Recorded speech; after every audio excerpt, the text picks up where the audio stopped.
Let's get the latest from our Washington correspondent, Kethevane Gorjestani.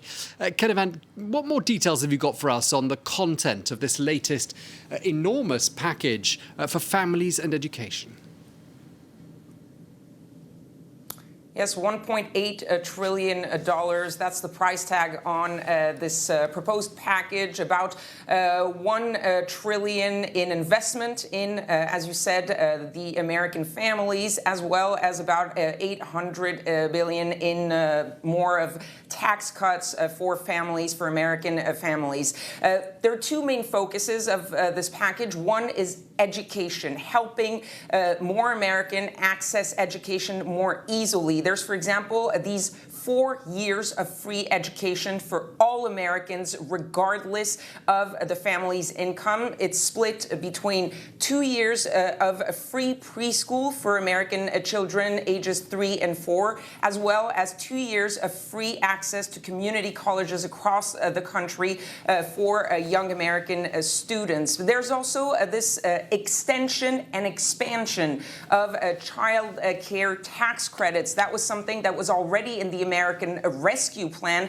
the first package passed by Joe Biden to help Americans deal with the economic outcome of the COVID crisis. And so he's really building up on some of the things that were really received very well by the Americans. And so this expansion of the child care tax credits is one of them.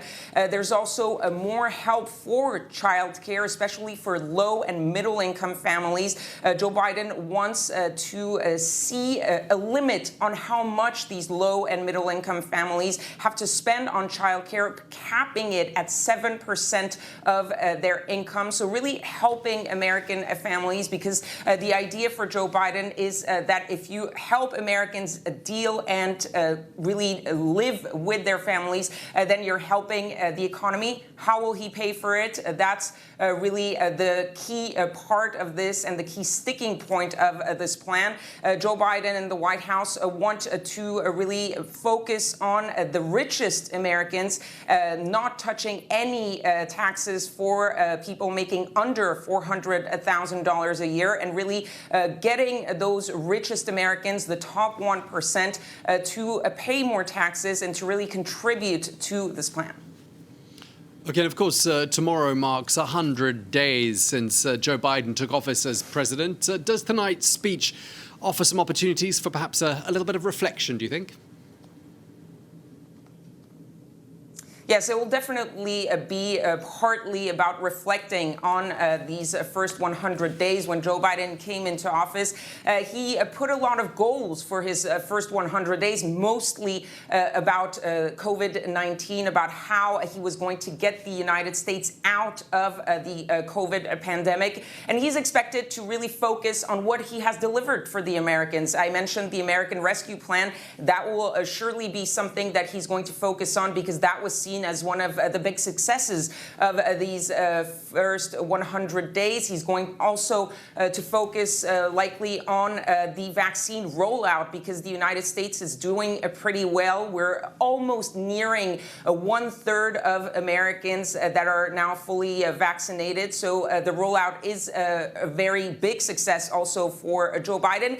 And we're expecting him to also look forward, not just look back, but to set new goals, more goals as to what he wants to see his administration do in the next few years, really put some big priorities in place, tell the American people what he will do once this COVID pandemic is behind us, how he will build back better in the administration's words, what he will do, what he will focus on. There's this idea that maybe he will be talking about reforming policing. There's the George Floyd Policing Act that is currently in Congress.